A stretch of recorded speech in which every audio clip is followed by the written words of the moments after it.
Hi everybody, এই ভিডিওতে আমি কনস্ট্রাক্টর কি ভার্চুয়াল হয় বা ডিস্ট্রাক্টর কি ভার্চুয়াল হয় এই কোশ্চেনটার এক্সপ্লেনেশন ডিসক্রাইব করব।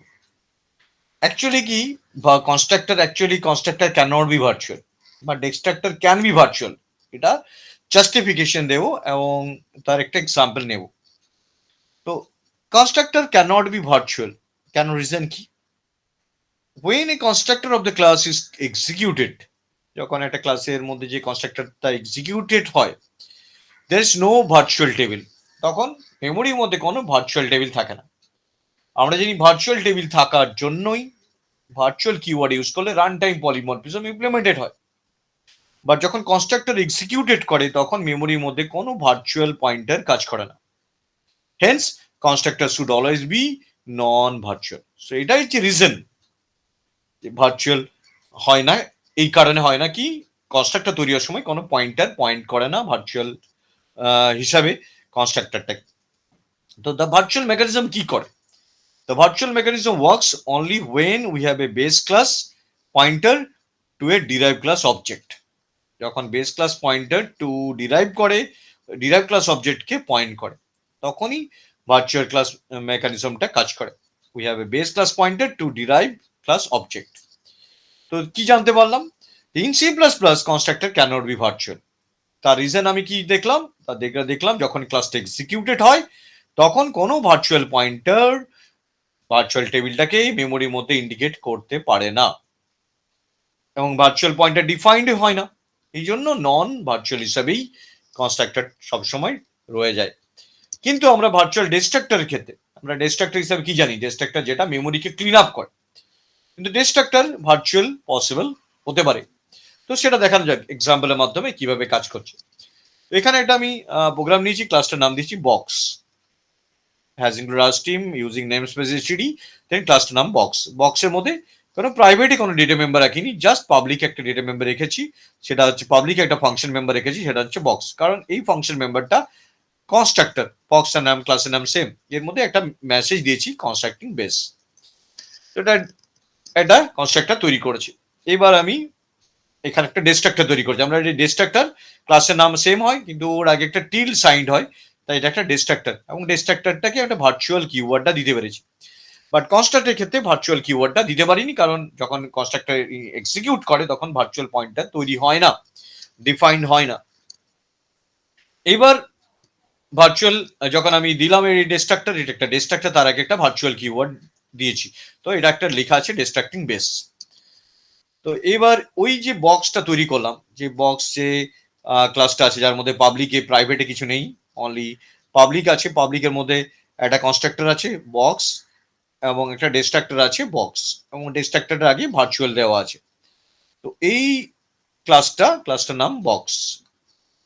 তো এই ক্লাসটা থেকে ইনহেরিটেড হচ্ছে, ক্লাসটাকে ইনহেরিট করছে। আমরা জানি ইনহেরিট মেকানিজমে একটা ক্লাস থেকে প্রপার্টিসটা আরেকটা ক্লাসে প্রপার্টিতে ইনহেরিটেড হতে পারে, সেটা পাবলিকলি ইনহেরিট করছি। যে নতুন যে ক্লাসটা তৈরি করলাম তার নাম দিচ্ছি ডক্স। তো এই ক্লাসটার নাম বক্স, এই ক্লাসটার নাম দিচ্ছি ডক্স। তো ডক্সের মধ্যে প্রাইভেট আমি কিছু রাখিনি, পাবলিক কি রেখেছি, ডেফিনেটলি একটা কনস্ট্রাক্টর রেখেছি ডক্স, এবং তার মধ্যে কিছু মেসেজ দিয়েছি কনস্ট্রাক্টিং ডিরাইভ ক্লাস। এই ডক্স একটা ডিস্ট্রাক্টর ইউজ করেছি, তো ডিস্ট্রাক্টর ইউজ করেছি ডক্স। আমরা জানি ভার্চুয়াল কিওয়ার্ডটা সবসময় বেস ক্লাসে হয়, ডিরাইভ ক্লাসে আমরা ভার্চুয়াল দিই না। এই জন্য এই ডিস্ট্রাক্টরের মধ্যে কোনো ভার্চুয়াল কিওয়ার্ড নেই।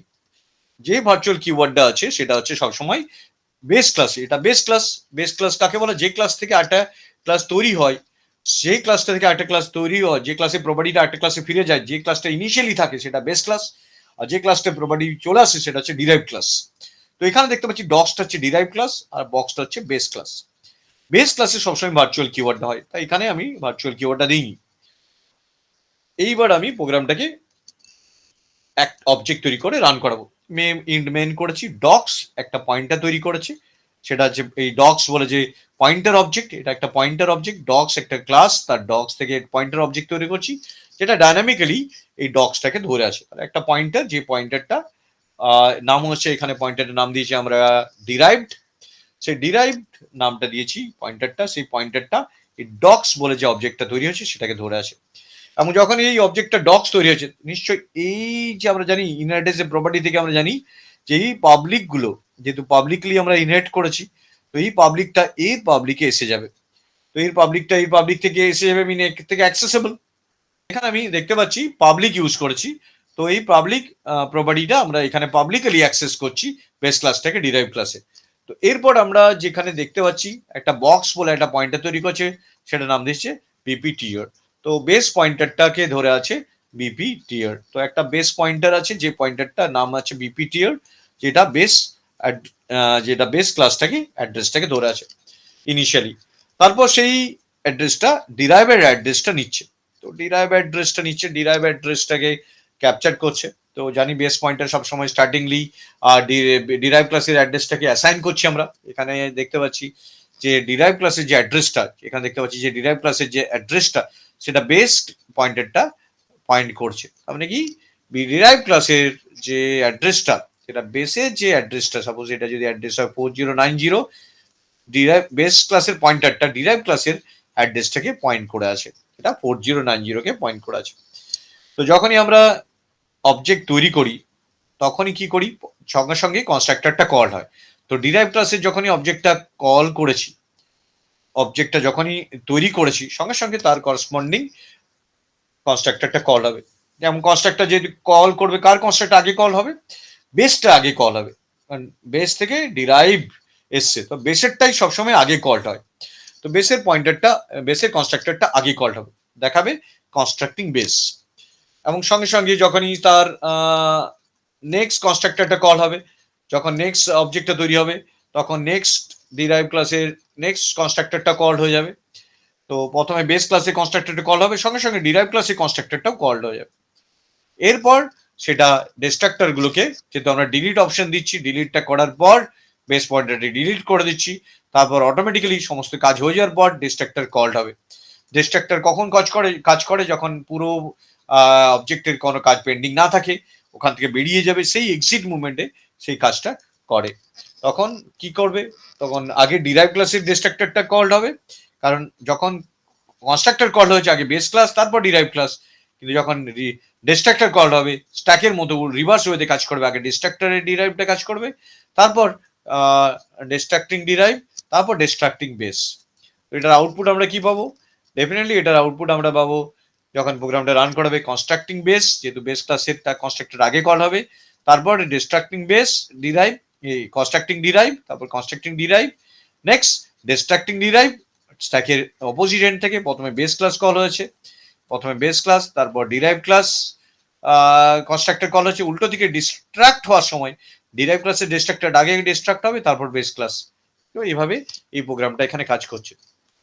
তো এখান থেকে দেখতে পেলাম যে ভার্চুয়াল পয়েন্টারটা, এখান থেকে আমরা দেখতে পেলাম যে ভার্চুয়াল যে কিওয়ার্ডটা, সেটা কনস্ট্রাক্টরের ক্ষেত্রে কোনো ক্ষেত্রেই পসিবল নয়।